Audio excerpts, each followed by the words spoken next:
All right, good evening and welcome back to the Average Joe Sports Show. We're continuing on with our top 8 overall all-time NBA picks. So let's go ahead and get right back into it. We're going to be starting off with Cal, who has the first pick in the 6th round.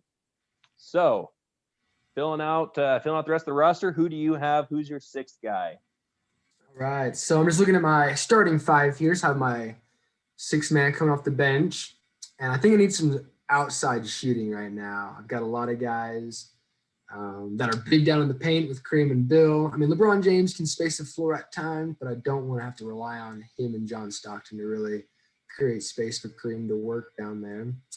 So I think number 6 overall, I am going to pick the man with baggy socks, Pistol Pete Maravich. All righty. So I'm going to pick him. He's an incredible scorer. Unfortunately, we didn't get to see what he could do with the three-point line because that was came at the very tail end of his career. But, I mean, if you don't look too closely at his statistics, he does have a career average of 67% behind the arc. All right. 15 overall shots, but he was 10 to 15. So, I mean, that's pretty good. That's pretty good shooting. That's really good shooting. That's definitely not bad at all. So, I mean, if he played today's NBA, I think he would be probably even better than he was back in the day. So he'll definitely be on the floor there. He can also pass the ball. He has great court vision, and he'll space the floor for Kareem and LeBron and Michael to do what they do best, which isn't shoot threes. Yeah. Oh no, those guys don't shoot. Yes, number 6, Pete Maravich. Cool. I like it. All right, Ethan. Who? Moving on. Who do you got? I'm going to go with Steph Curry. Oh, Cal, he took your guy. I don't even feel bad. He's an active player, okay? I wasn't planning on you broke your one rule already. We won't talk about that, all right? Okay, I got the best three-point shooter of all time. It's all right. It's true. Yeah, I can't argue with that. You got instant offense coming off the bench. So Are you sure you want to start Allen Iverson over Stephen Curry? Yeah, because of my favorite player. I can't. Okay. That's why I got Will Chamberlain there at center. I mean, were there better centers? Probably, but he's my guy. If Allen Iverson can't get in the paint, then just put in Stephen Curry and he'll just shoot threes all night. Shoot from half court. I mean, yeah. Doesn't need to get. Hey, that's cold water in there.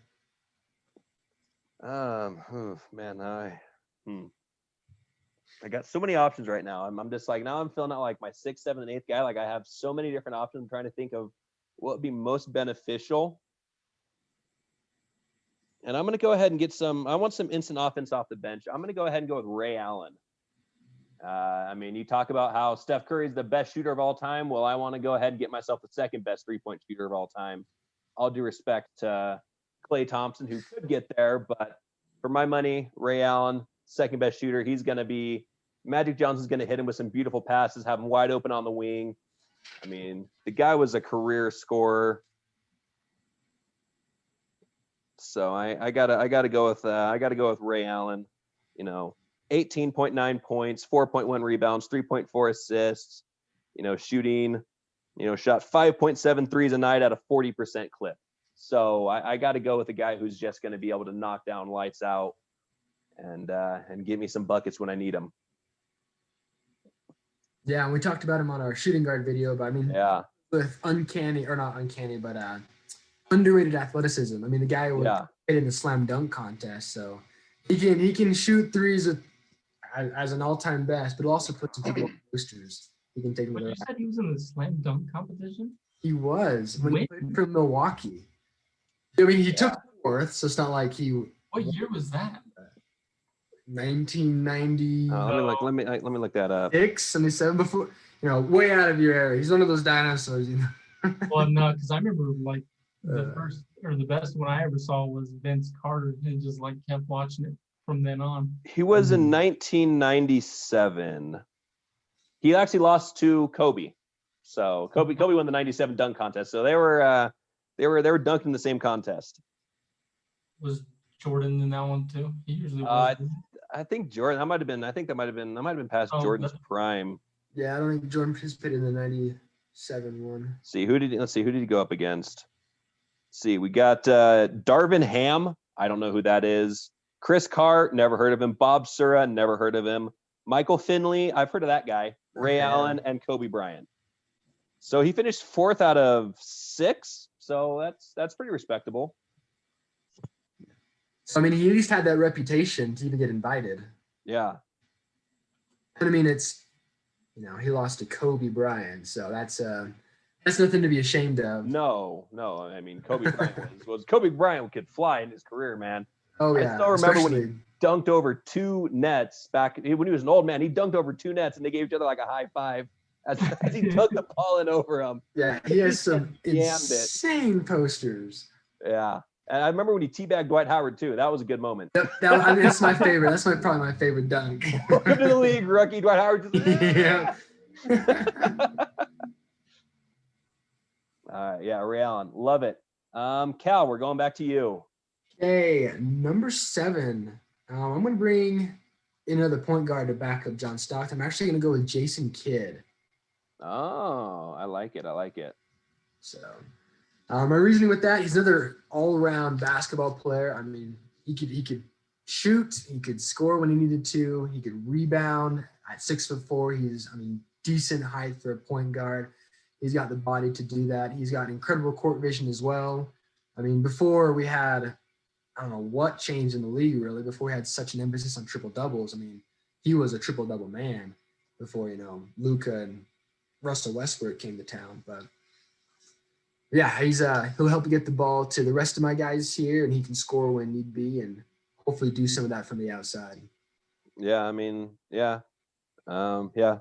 No, that's a good solid pick. I like that. 10-time All-Star, 9-time All-Defensive guy, so he's gonna be able to lock down. He's gonna be able to lock down guys too. So yeah, he has a little bit more of a body, to help hopefully guard Magic Johnson there, and yeah, 6'4", 205. He's definitely got some good size to him to be able to pick up guys like that. Not quite as small as John. No, he'll give you a little bit more size to bang around with John. Hey, John will be a perfect match for Allen Iverson though. Those two, but you got a couple little midgets there, so they'll be able to chase each other around the floor. Yeah. Yeah. All right, going on down. Number 7, Ethan. Who do you got? I'm gonna go with Tim Duncan. Ooh, okay. Mr. Fundamental. It's going to be my last pick there. Have you ever seen a Tim Duncan top 10 highlight reel ever? Is it pretty boring? Is it boring? I don't think it even exists. I don't think everyone's ever done a Duncan top 10. Layup. It'd just be a bunch of backboards, just bank shots all game long. 15-footer from the elbow, Doesn't need that. Yeah, Tim Duncan's not a splashy pick, but I mean, the dude, 19 points, 10.8 rebounds. The guy had no ego whatsoever. Like, he would not care. Yeah, that's what I was thinking. I've got some pretty interesting personalities on my team, so need to bring someone in to mellow it out. Yeah, no, Tim Duncan. I think many people think he's the greatest power forward. I think it's between him and Karl Malone. Yeah. So I like Tim Duncan there. Actually, I had him on my list. He was my first power forward before I decided to move Larry Bird down there to get some. Let me get Elgin Baylor. So no, I love Tim Duncan, solid player, and I think he's one of those guys that like nobody talks about him. Like he and Kobe had equally great careers, but nobody talks about Tim Duncan because he just wasn't an entertaining person. Yeah. Not so. He just did what he was supposed to. Yeah, he didn't get the love from the fans, but I mean, he get from San Antonio fans. Yeah, he got the love from San Antonio fans, but on a worldwide stage, people just forgot about him. He kind of retired and he just disappeared into the. He just didn't, like when he retired. Where'd he go? He also played for the Spurs, and I hate the Spurs. Oh my gosh. Well, I mean, they were winning. Tony Parker, Manu Ginobili, their team was just so good. For so long, I mean, they didn't change that for like a decade. I mean, I think they went to 16 or 17 straight playoff appearances. Like, I mean, for like Tim Duncan's entire run with the team, I don't think they ever missed the playoffs. Like, they were just a model of consistency, and it was really boring to watch them play. Yeah. They weren't flashy like an '04 Pistons team or anything like that. So, but they made it just because they knew all the fundamentals real well. So going on to me, I'm glad that nobody picked this guy, and I don't know if he was going to get picked, but this is one of my favorite current players because I love the way he played the game. I love just how aggressive he was. I'm going to go with Kevin Garnett, the big picket. Oh yeah, I loved me some Kevin Garnett. I was worried that you were going to take him there, Ethan, because I know he's probably around in your era. Yeah, but man, between him and Tim Duncan. Oh, see, I got to go with Garnett because I love his fiery personality. I love the fact that he's just going to give it 110% and he's going to be exciting out there. He's going to talk trash with the best of them. He's going to get into the head of his opponents, and he's got a game that can guard pretty much. I mean, he could easily guard 3 through 5 for sure. Maybe even go guard 1 through, maybe even guard 1 through 5. But he was sort of a guy that set the stage for a guy like Giannis Antetokounmpo, sort of that all around, get it done, power forward, take the ball up the court, pass the ball, assist the ball, get rebounds. And again, I mean, he was more of a defensive presence when he got himself to the Celtics and didn't have to focus on scoring so much like he did with the Timberwolves. But Kevin Garnett, I love. He's one of my favorite players of all time just because I love that fiery personality. Just like Kobe Bryant, they're both going to go out there and they're both going to try to slit your throat. So I got to go with my guy KG, and he'll give me some good size and some good athleticism to pair up against all these small guys you got running around. Yeah, I don't know. For some reason, I feel like I always forget about Kevin Garnett and just how incredibly good he was. Yeah. Maybe it's just because he's not talked about as much when people put these kind of lists and stuff. But yeah, that's a sneaky pick. Yeah, I mean, he played 22 seasons, I think. So, I mean. 22? Really? It's 22? Let me see. Hang on. I think a big reason just because he was stuck at the Timberwolves that were so bad for a while. Yeah, that was just – I mean, that poor team is just wallowed in mediocrity for so long. I know, and then eventually he went to the Celtics and then finally started winning. Yeah, I think so. So it was only 20 years, I guess. He had a 20-year career. Yeah. I was like, Vince Carter played for 22, and I thought he had the longest ever played. Yeah, no. So KG, one of the greatest power forwards of all time, could do it all. Sort of an all around good pick. So I got to go with him. I was actually torn between him and Charles Barkley, but I like his height a little bit better than Charles Barkley. So. Yeah, Charles Barkley. He's listed at 6'6", and that's being generous. Yeah, and that's being he's probably more like 6'4", 6'5". The dude was a midget, but man, could he? But man, he was exciting. He was so much fun. I found this brand new unused VCR, not VCR, a cassette tape. It goes into VCR for all those younglings out there. And it was like a hype video for like the 90 to 93 Dream Team. And just the highlight reels they had for Charles Barkley. He was so much fun because he'd make a shot and he'd just run down the court, just flailing his arms and legs, just dancing. And he'd dunk over someone and he wouldn't just stare him down like most players would. He'd just start ranting in their face. And I mean, he was probably a pain to play with, but he was a ton of fun to watch. Yeah. Yeah, no, I like Charles Barkley. If he's still there, I might even come back and I might be able to snag up number 8 if he's still there. But we'll see. Cal, who's your next one? Okay, well, I'm tempted to take Charles Barkley, but I will leave that one alone for now. Well, it's your last pick, so if you're gonna take him, you got to take him now. Otherwise, I know, but something else is kind of calling to me right now. Okay, I have to complete something. I'm gonna pick for my number 8 overall, Karl Malone. All right. I have John Stockton, so I mean, I gotta pick Karl Malone. I gotta pick the mailman. He's the other half, yin and yang, So I mean, with those two, I probably got the greatest players to ever run the pick and roll. I mean, that was unstoppable for the Utah Jazz for so long. So what about that team chemistry though with MJ?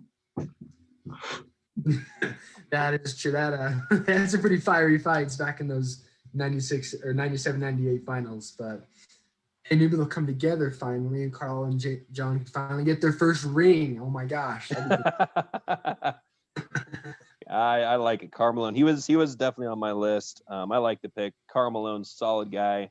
You know, I mean, I feel like he's another one of those guys that like was never gonna really blow you. You know, he's sort of like a Tim Duncan type of guy, where I feel like he just doesn't have as large of a presence as some other guys do. But I mean, 25 points, 10 rebounds a game, 3.6 assists, and you know, one of the greatest to ever do it.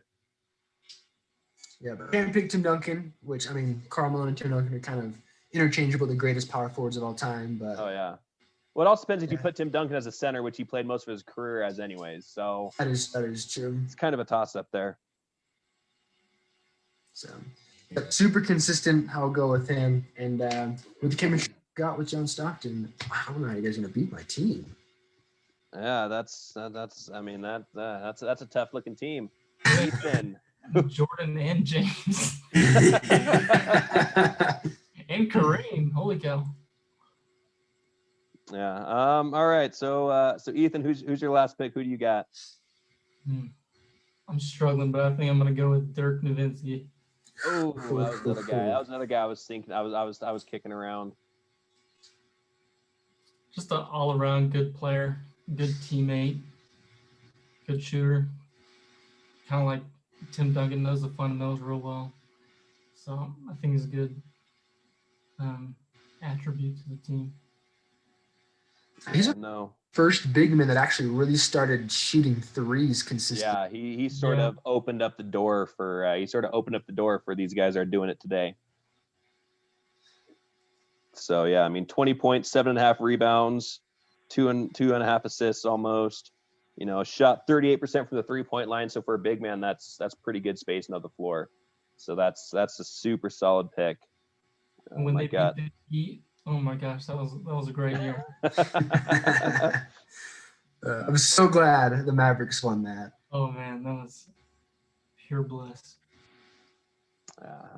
Dirk Nowitzki. I mean, Ethan over here, he's going for like the all loyalty team. I know, like he's going for the guys that like. I mean, except for Dennis Rodman and Shaq, those guys both. Those guys bounced around a little bit. And Kevin Durant just went to whoever's winning at the time.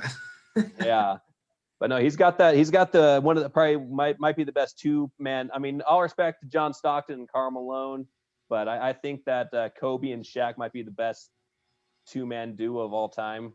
Yeah, I think so too.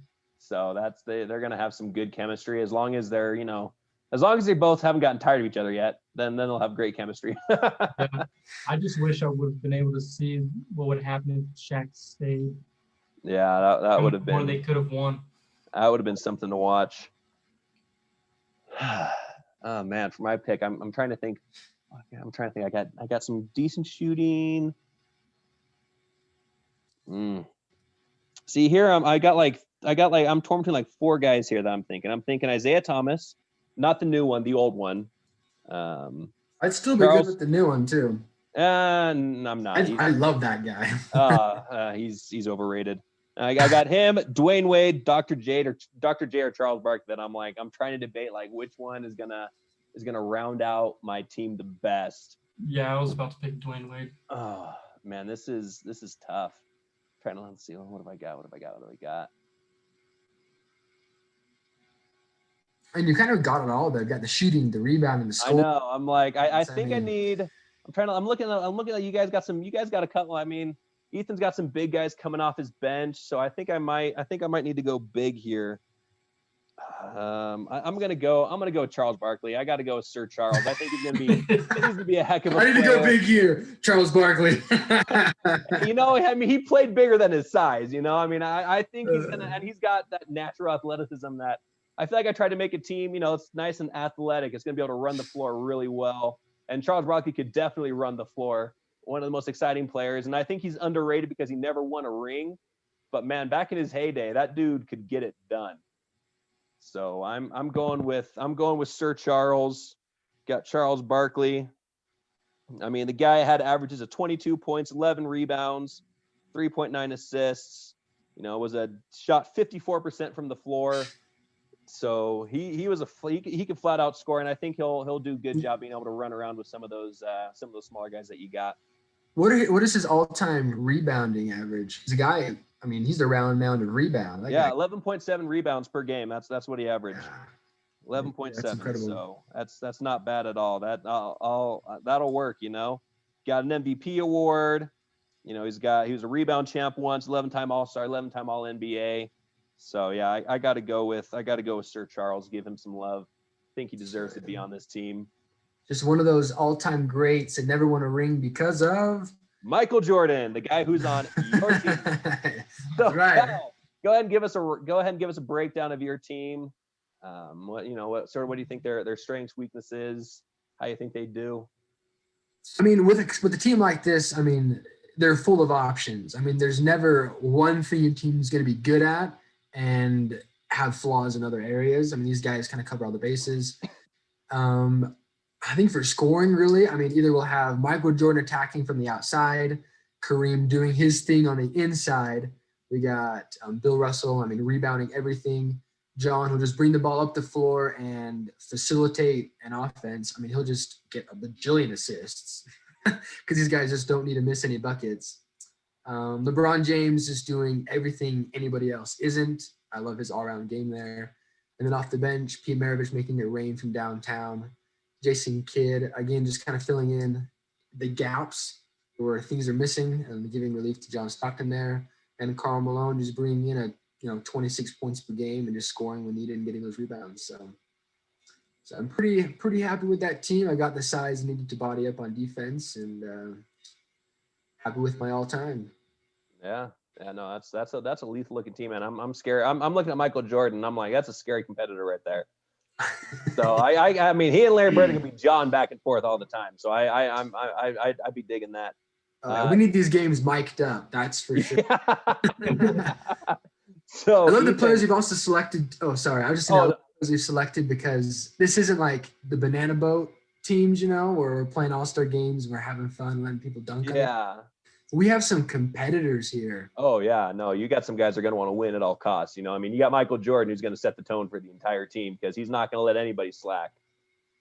Oh yeah, you got Dennis Rodman who's just like, I mean, he is all hustle, all fire. Allen Iverson, I mean, he's going to eat you. Well, don't forget about Kobe. Yeah. So Ethan, go ahead and break down your team for us. So the three positions, Allen Iverson, Kobe, and KD, all can score, all can average 30 in a season. Dennis will get the rebounds. Shaq kind of explains himself, can rebound as well, and explosive scorer. The only problem I can see with my team is the personalities we've got going on of Iverson, Kobe, mixed with Dennis and Shaq. That could cause some issues. But hopefully the mellow attitudes of Curry, Duncan, and Nowitzki could mellow them out. But yeah, I'm happy with my team. I think we've got a good scores and good defense. Yeah, no, that's also another scary team that I'm worried about. Like, I don't know, but I think my team's the best. I mean, I think I've got it all. I mean, I've got. I mean, I know you say John Stockton's the greatest point guard of all time, but Magic Johnson had unbelievable court vision. It's like LeBron's court vision times 10. I mean, the guy if you're not paying attention, he's going to hit you in the head. He's going to hit you in the head with the ball. And this would have been a perfectly placed pass for you to score. And I got Jerry West and Elgin Baylor and Larry Bird. I got those three spots are going to go ahead and get me my offense. They're going to be able to spread the floor for me. I got Wilt Chamberlain backing those guys up. He's going to be my last line of defense, and I mean, I can't really argue with that line of defense there. And I got Ray Allen coming off the bench, who's going to be able to give me some instant offense if I need it. Kevin Garnett all around, does a little bit of everything. Charles Barkley again, a little bit of everything. I think I got the size to match up with the Karl Malones, the Tim Duncans, and I got the guys that are going to be able to chase around Dirk Nowitzki, get him off that 3-point line. So yeah, I think I got a nice good mix of everything that you need to score, everything that you need to have a successful team, especially because I think that a lot of these guys they're a lot of fiery competitors. And so I think these are guys are going to be able to put aside their egos and just get the job done. Because I think they're all guys are just going to want to win no matter what it takes. So if that means that, they don't get as many points as they got during their careers, that's fine with them. They just want to get the win. So I love my team. I think it turned out really well. I'm a little bummed I didn't get Kobe because Kobe's my guy, but I mean, your whole team is Celtics and Lakers, man. That's what I was gonna say. I'm like, look at everybody but Larry. Your starting five is a Laker, and everybody else is a Celtic except for Barkley. I didn't even notice that, but like that's true. I mean, I guess that just shows how great those two franchises have been, though. Like all the great players that they've had going through them is that they're able to make and field a starting five, and you're like, holy crap. Easily, I don't know what team would be better than those two, or even close, really. That's true. I think an interesting way to do this again maybe is all-time draft minus anyone that played for Boston or LA. Ooh. We don't care about Clippers, but so you can't pick anyone that played for them. That'd be an interesting. That would eliminate. Yeah. 50 of the 100 greatest players ever. So. I think we should. I vote for doing. I think we should do that one of these days. I think that'd be interesting. No Lakers, no Celtics, and see what you got. Because that's going to knock out a good chunk of the league. It's going to give some people that might not get the love, they'll get the love now. Because I think the Lakers and Celtics being big market franchises, they're going to get all the love. Everybody knows those guys. Everybody loves those guys. People want to go to those markets, so these big name players. Yeah. So no, I like that. If they've ever been on the Celtics or the Lakers, you can't take them. Let's definitely do that in the future. All right. So before we wrap up, guys, any final thoughts? I think I love my team here. I would, if I could, pick Steve Nash. I think he's a great player. So that's another one I was thinking. So he's my honorable mention. He also doesn't get talked about just because he never got a ring. No. Yeah, and you know why he didn't get a ring?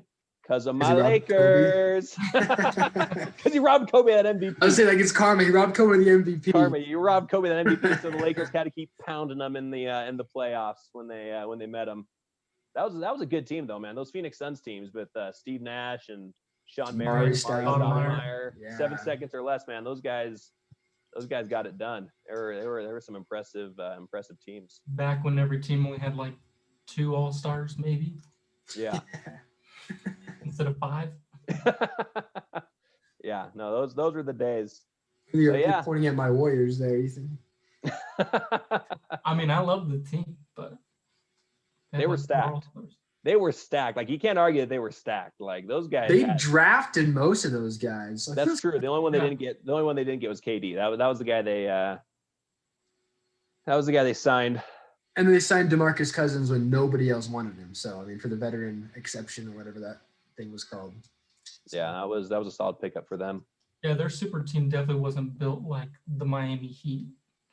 It was. I mean, all they did was put in KD. Really. Yeah. They won it without him. What? Said they won a ring without him. Yeah, but then LeBron beat him, and so they cry, and so Draymond Green was crying to Kevin Durant, "Come help us!" That's the one time. The one time LeBron beat him. Anyway, we digress. We'll go down that rabbit hole for another hour. All right, guys. Well, thanks for hopping on the show today. We'll have to have you on again, Cal, and you too, Ethan, if you're game. Yeah, for sure. Guys. And we'll thank you guys for tuning in to another episode of the Average Joe Sports Show, and we will see you later.